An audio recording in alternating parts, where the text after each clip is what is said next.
Hello to the pessimistic, optimistic, and everyone in between.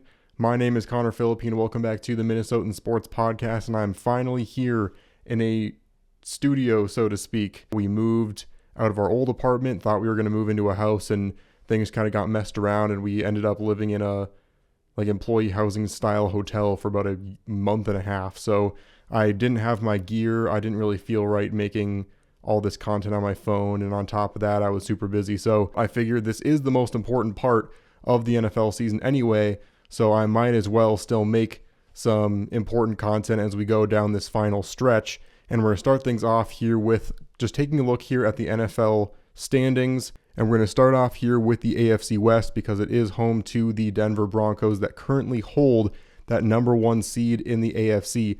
This is a Broncos team that is really just that exciting young team, that hungry team that is going out there proving themselves week after week. And, you know, I got to give them their props as much as I hate to say it because I'm such a Sean Payton hater. This is a well put together team. This is a team that was built with a very specific identity, and they've been just going off of that identity. Tough defense and just a very guerrilla warfare style of offensive play that really only works with Bo Nix. You know, Bo Nix is the kind of quarterback where you can put very specific scenarios together, and he's not going to be the best quarterback in the NFL. I don't think he ever will be, but he's got the pieces where if you put him in the right situation and coach him well enough, he's going to succeed. That's what this Broncos team has done all season long. They currently hold the number one seed. The only question you ask is that youth going to catch up to them? I think about this team and worry a little bit that they kind of draw some similarities to the Minnesota Vikings of 22 to 23, I think that season was. The season that they had all of those super close wins. All the media outlets were talking about the Vikings as, are they going to falter in the playoffs? Can they put this together long term? And they ended up losing in the first round of the playoffs because all of that kind of clutch late game magic kind of wore off once they really had to go through adversity consistently. And so I worry that might be the case for this Denver Broncos team. Their path to the playoffs is obviously set, but the Los Angeles Chargers are right behind them. As we take a look at the remaining schedule, the Broncos, they have a very tough schedule coming up. They have the Packers next week, Jags at the Chiefs, and then finish off the season versus the Chargers. That is a home game, which is huge, but I would not be surprised if it's possible that has some division implications. We'll talk about the Chargers in just a second here, but this is going to be the stretch here where I think the Broncos are going to show how much we should be really invested in them going into the playoffs. Are they going to be a team that puts together an amazing regular season run and then shows in the playoffs that they might need a couple more years or at least one more off season to figure out their identity and how to kind of overcome some of those hurdles and some of that adversity? Or are they going to go 3-1 or even 4-0 versus all these great teams and prove that they can go on a deep playoff run? So it's going to be really interesting these next 3 or 4 games to just see what this team is made of with consistent adversity, because they've played some good teams this year, but they've also had some pretty easy stretches as well because they didn't win the division last year. So going now into the Chargers, because we're going to kind of go piece by piece here, go through the playoff standings and the division standings kind of at the same time. So going over here to the Los Angeles Chargers, 9-4 currently, and they're kind of a weird team because they are led by Justin Herbert, who is an amazing quarterback that has had a lot of adversity over his career, a lot of people doubting him, and even I, who was a big Justin Herbert fan and still am a Justin Herbert fan, I was kind of defending him up until the start of this season, and then that was kind of the point where I said, okay, now we're at a crossroads. He has to prove himself this year, or I don't know if I can say he's ever going to be in the elite conversation, because I feel like he definitely has the ability to do that, but he just hasn't quite been able to put together that consistency and a solid enough postseason resume to be able to say that he is one of the greats right now. And this year, it's weird because like the Chargers are struggling in a lot of ways, but it's really offensive line, a lot of injuries on that front. And it's just kind of the playmakers not always showing up when they're needed that has caused this Chargers team to have a lot of offensive inconsistency. The bright side for them, I don't know if it was Harbaugh and his effect over the last couple of years. This defense is finally playing the way it was meant to play when they started things off. There was a lot of guys that have come in and out of this defense that were big name guys that were supposed to get the job done, and they just were never really able to. It feels like there's just a little bit of a shift in coaching where this defense is not going to absolutely demolish the competition, but it is doing what it needs to do. And at the end of the day, that's all a defense really needs to do. Do what it needs to do to play complementary football so that when your offense is struggling a couple of possessions, they can come back and get the job done. But this Chargers team 9-4, can this offensive line hold up against some of the better defensive lines? We did see the Chargers struggle but still come ahead victorious against the Philadelphia Eagles, and that's a very good defensive line. So they're starting to show signs that maybe they can overcome some of these issues, some of these injury bugs, but we're just going to have to see. They have just about as difficult of a stretch going down here as the Broncos do, because they have at the Chiefs, at the Cowboys, which Cowboys are a fringe playoff team right now, not right now because of how top heavy it is, but looking like a pretty good team. And then we have a home game versus the Texans, and then at the Broncos, like we mentioned. So they are also going to have to prove that they are worth being in this playoff conversation, and they're going to have to show that they can consistently play all four quarters, which has really been the key for a lot of these teams so far this season. Take a look here at another playoff spot, because as we look at the rest of the AFC West, honestly, that is the last team I would expect to have a playoff spot right now, because the Kansas City Chiefs are surprisingly sitting at 6-7. No, I'm not going to make the joke. And they just have not been able to put together consistency, just like we talked about. They've had games where they showed they might be back to the Chiefs that they were last season. They put together some really good games against some really good teams. And then against other teams, it feels like they just have no offensive rhythm. Travis Kelce is not the player he used to be, which, I mean, granted, he is pretty old by tight end standards now, but he just doesn't seem like he's the guy he used to be. The team has just never found a rhythm on either side of the ball. And 6-7 right now, with how top heavy everything is right now, they're not going to make the playoffs. Take a look here at the AFC East, because the New England Patriots represent that second playoff spot. Is really a battle between them and the Buffalo Bills right now.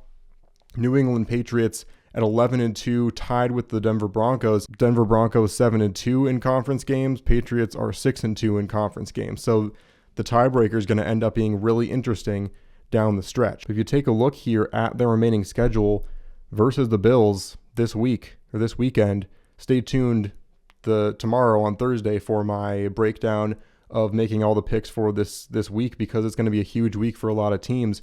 But Bills Patriots might show if there's any chance for the Bills to win the division at this point, because after that it's at the Ravens, at the Jets, and versus the Dolphins in a very easy slate of the rest of the AFC East teams for New England.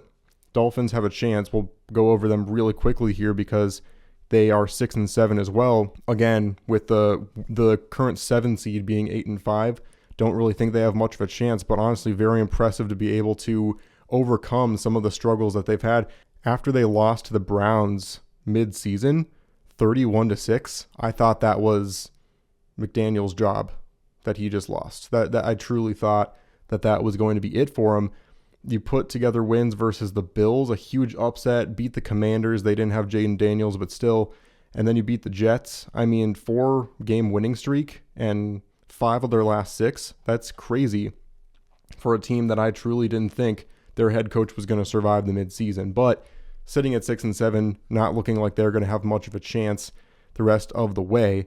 And then, of course, the New York Jets 3-10. They just don't have much of a chance at all looking at the rest of the season. But New England Patriots and Buffalo Bills will be really interesting, because the Patriots are one of those teams where it's crazy that they're 11-2 and still sitting on fraud watch for a lot of fans.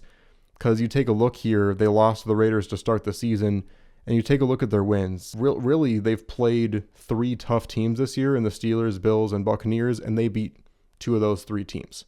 So you have to kind of take it with a grain of salt. And if they beat the Bills again, that's how you know they're legit. And it's not just a fluke. But it's going to be another team where Drake May is having an MVP season, but at the same time, he is still only in his second year of starting for this Patriots team. Can they take it all the way with kind of the youth that they have on their roster? Very similar situation to the Denver Broncos. On the Bills side, it just feels like they are playing from behind right now, and you wouldn't expect that at this point. We were expecting a dominant Buffalo Bills season. Josh Allen has been relatively inconsistent, and you're at that point where you just can't rely on coming from behind miraculous last-second victories in the playoffs. Yes, he's really clutch, and yes, if you have a potential game-winning drive, you know he's going to deliver that for you.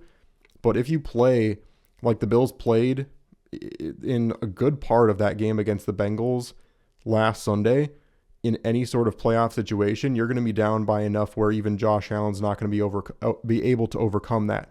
You take teams that are more able to take momentum and run with it, I mean, you're not going to have much of a chance at all. So this Buffalo Bills team needs to find a way to play all four quarters, just like I talked about with multiple other teams this year, if they're going to have any chance. And this defense has really come up big for these Buffalo Bills as this offense is still trying to kind of struggle to find a lot of itself, especially in the later part of the season. But they have about 4 weeks to find it.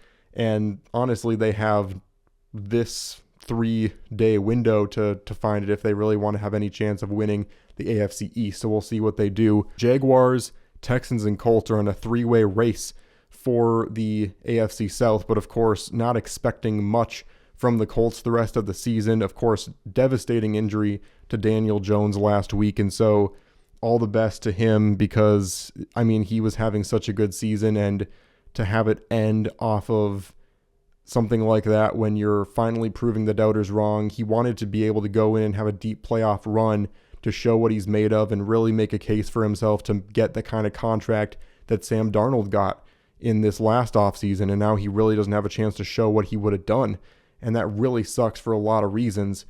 This Colts team, I'm not expecting to be a playoff team anymore because, again, 7th seed is 8-5. They're currently sitting at 8-5, and if they're going to make the playoffs, it's going to be all on Jonathan Taylor's shoulders. And it's already been so much on his shoulders already.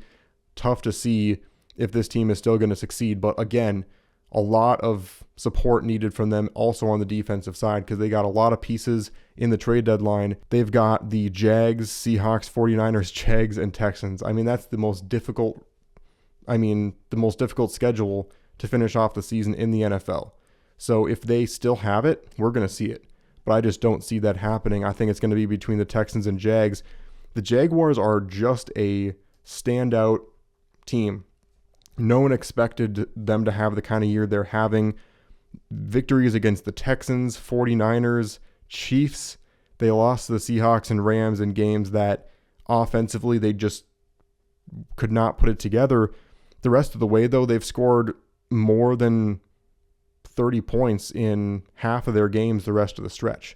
So if they can find ways to put those consistent games together, I mean, their last 4 games, 35-6, 27-24, 25-3, and then 36-19 in that beatdown over the Colts.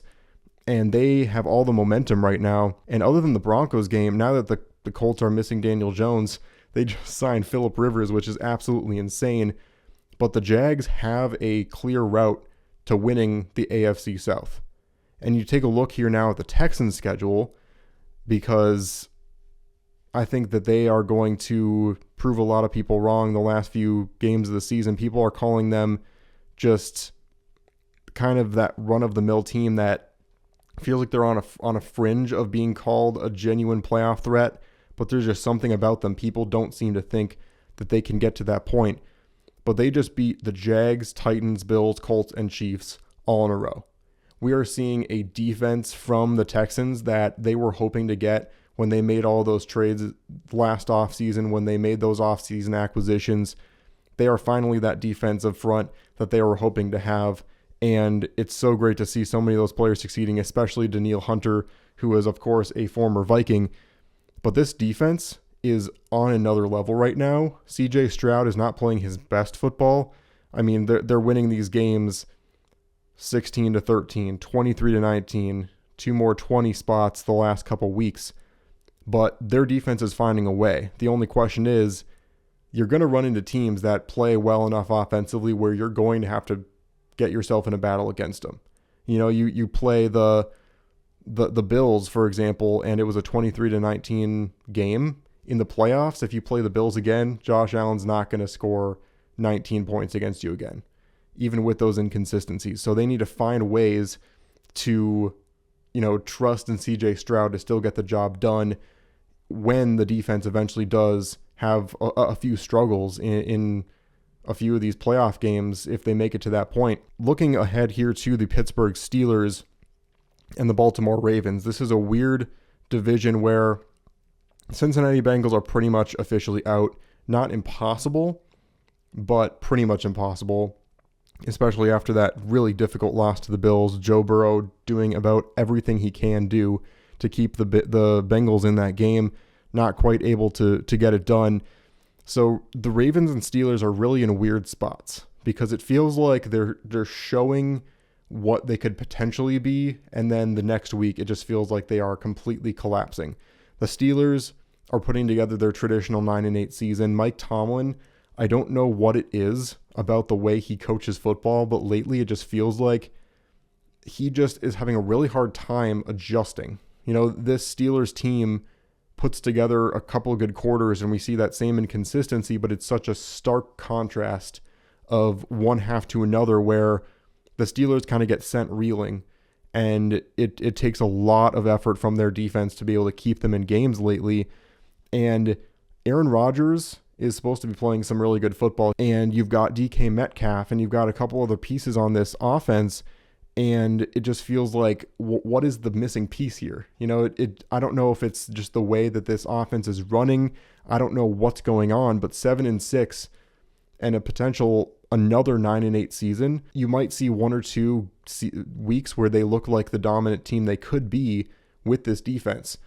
And then you see another week where their offense can't stay on the field to save their lives. I mean, this Steelers and Ravens game was full of turnovers. On the Ravens side, it just feels like they had a lot of hurdles that they were just starting to leap over as soon as Lamar came back. And now, the last couple of weeks, we've seen those same struggles come back. And they almost lost to the Vikings when they were in pretty much the worst part of JJ's development. And so both of these two teams, it feels like it's a horse race of who wants to lose this division. And it was almost to a point where before the Bengals lost to the Bills, we thought they might still have a chance because just no one seemed to want to win this division. Taking a look here at the schedules, the Steelers, their last few games of the season versus the Dolphins, at the Lions, Browns, and then Ravens. It's really the Browns are the only team that should be an easy win in that slate.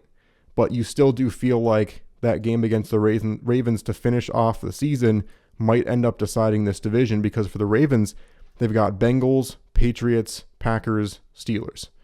They're going to have to really find a way to utilize Lamar and get him back in his groove, because it just feels like it's been long enough at this point, but he still has not gotten to that point.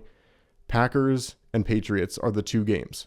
If they can split that, they have a chance. But even then, Steelers should be able to beat the Dolphins. They should be able to beat the Browns. It's not crazy to think that the Ravens might need to run the table before that final game of the season against the Steelers, which is going to be really tough against the Patriots and Packers. So we'll have to see how that goes in the AFC North. That pretty much rounds out the AFC standings. I mean, right now, I'd say out of the teams that are out currently, Colts and Ravens are the only 2 teams that have much of a chance in a very top-heavy AFC conference right now. Taking a look here now at the NFC, which is pretty much just as interesting as the AFC because it's once again a top-heavy NFC. We're looking at a completely top-heavy NFL in general because the Carolina Panthers are sitting at 7-6, and they're the 9 seed right now. This is absolutely insane the way we've been seeing things. All these bottom-heavy teams, the Giants, Commanders, Saints, Cardinals, and Falcons and Vikings, all with 5 wins or less. And so the rest of the league is pretty much in the race. And we'll start here with the NFC West, led by the Los Angeles Rams. They're 10-3 currently, and there's really no runaway favorite for the number 1 seed right now, because we got the Rams, Packers, and Eagles, and then we got the Buccaneers still only 3 games behind. The Rams and the Seahawks are in an absolute battle right now, and then you got the 49ers right there behind them. Cardinals are the only team in this division that don't have a chance right now. We'll start here with the 49ers. They have had a really weird season. They're currently sitting at the 6th seed, and they are only 1 game behind both the Seahawks and the Rams, despite having to play with Mac Jones for multiple games this year. So many other injuries, so many other things going their way, which what else is new with the 49ers? It feels like that happens every single year somehow. They were handed losses by the Jags and Buccaneers, Texans, and Rams. So now you take a look at the teams they beat. 1 game against the Seahawks to start off the season, but that was against Sam Darnold, who was just starting to find his footing in his first game with the Seahawks. Saints, Cardinals, an impressive victory against the Rams, Falcons, Giants, Cardinals, Panthers, Browns. That Panthers victory is actually looking very impressive right now to limit that team to 9 points. But it's kind of a mixed bag of wins and losses, but it's all going to come down to the fact that they've got the Titans, Colts, Bears, and then Seahawks. Obviously, if the Rams keep playing the way they do, it's not going to matter, but they do have kind of a mixed bag of easy and tough opponents to finish off the season. It's all going to come down to, can their team stay healthy down the stretch, and can this defense continue to carry this team? Because you take a look at some of the games they lost, it was 26 given up to the Jags, 30 given up to the Buccaneers, 26, and then 42 given up to the Rams. It's the games where the defense can't quite put it together and the offense just cannot catch up because they don't quite have the firepower, and frankly, they don't have the guys. Defense can win you championships by being complementary to your offense, but if your offense can't, get in a shootout or two and come out on top and put together clutch drives at the end of the game, your defense could be the best in the league, and just not the way the league works anymore. Same thing with the Texans we talked about earlier. So it's just one of those situations where we're going to have to see how this 49ers team plays. But we take a look now at the 2 teams at the top, Seattle Seahawks and Los Angeles Rams. Seattle Seahawks are another interesting team because they have also had a lot of inconsistencies. We have seen kind of glimpses, and I hate to be that hater, and it's just, maybe it's kind of brewed by the frustration of people telling me, you should have kept Sam Darnold. You should have kept Sam Darnold. Why did you try and develop J.J. McCarthy?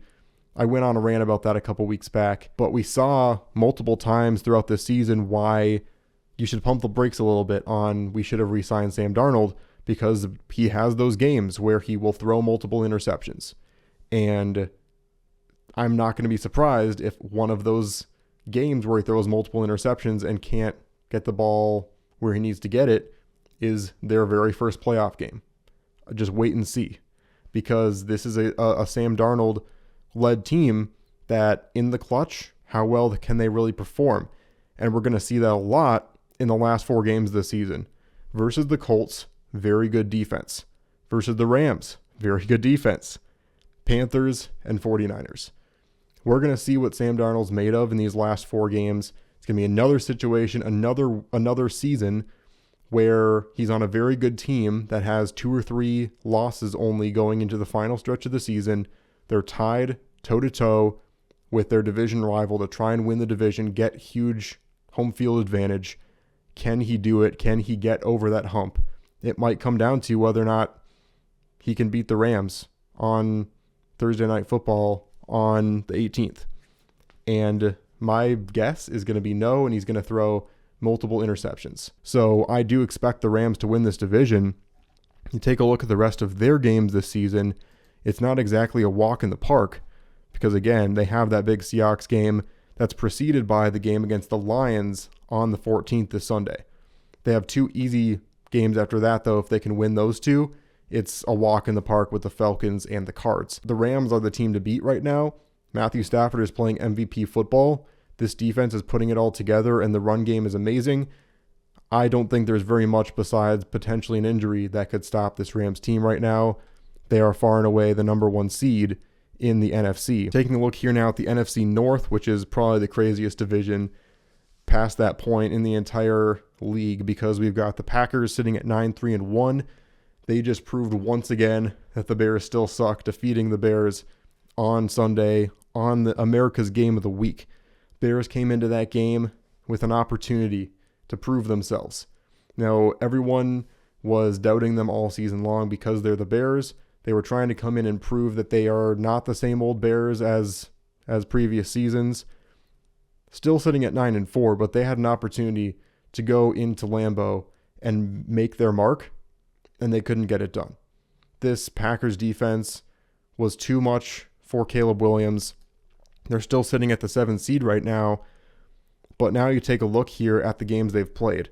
They lost to the Vikings and the Lions to start off the season, went on a tear, but it was against the Cowboys, Raiders, Commanders, and Saints, lost to the Ravens, and then barely beat the Bengals without Burrow, Giants, Vikings, a weird Steelers game, beat the Eagles playing one of their worst games of the season, and then lost to the Packers when it really mattered. Now you've got the Browns, Packers, 49ers, and Lions to finish off the season, and if they can defeat the Packers at home at Soldier Field, a really tough place for opponents to play, that's going to really, tell the story. But again, Caleb Williams is going into a situation where he was doubted, and after he was doubted, after the expectations were low, he started to excel. But now we're going to have to see, are the expectations going to be too high again? You can put a lot of pressure on a guy when he's on his way out, but once he starts to ascend, that pressure doesn't go away. Then it becomes, okay, now he has to get to an elite status. Now he has to lead his team further into the playoffs. Now he has to be a Super Bowl quarterback if we're going to take him seriously. It just is never going to end for a guy that was drafted number 1 overall, and can he handle the pressure is going to be a big factor for whether or not this Bears team can go far in the playoffs. I'm the first to admit that I was wrong about this team going into the season because I fully expected them to be another 6 to 7 win team. I fully thought the Vikings were going to be a better team than them this year, and boy was I wrong about that too. But before we all start to go crazy here, I need to see the Bears win 1 or 2 playoff games before I start to think, okay, this Bears team is for real. Because if they lose a couple of the next 2 games, become the 6th seed, and lose in the very first round, I mean, if the Vikings did that, the media would tear us apart. So I want to see the same thing happen if that happens to the Bears too. But they still have a few more games to prove themselves, try and still take the NFC North by season's end. We'll see if they can get that done. And then we have the Lions currently sitting at 8-5. Still very capable for them to win the division as well, because you take a look at them as a team, they are still that offensively explosive team. Jahmyr Gibbs, I mean, their success runs through Jahmyr Gibbs at this point. Jared Goff has played a decent season. It's not like he is, having an off season or anything, but let's be real here. The flexibility that this team has on the offensive side of the ball runs through the fact that this running game between Montgomery and Gibbs can break for one at any point. You stack the box so much that you can then do all those trick plays, those crazy plays that the Lions love to do. That doesn't happen without the kind of run game they have. And you've got some teams coming up like the Rams and Steelers. Honestly, Vikings and Bears might be kind of difficult too, where it's going to be some of the toughest run defense that the Lions are going to face. And they can get past those teams, make the playoffs, maybe even take the division, and they can prove that they can run through even those teams, then that might be the key. Because some of the teams they've lost against, the Packers, very good defensive front.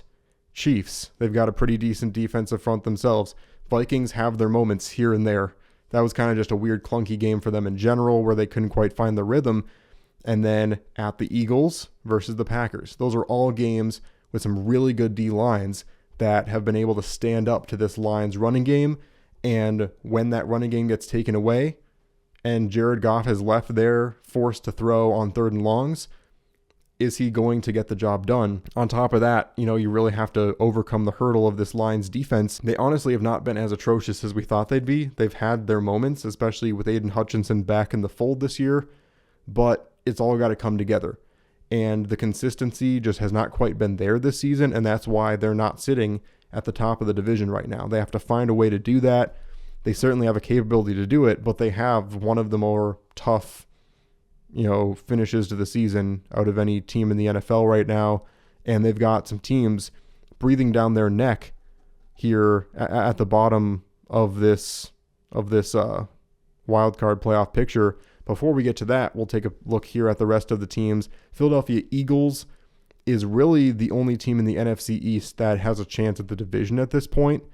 It's not over because the Dallas Cowboys are sitting at 6-6. You've got a game and a half currently over them. Going over the rest of the season here for the Philadelphia Eagles, they've got the Raiders, Commanders, Bills, and Commanders again.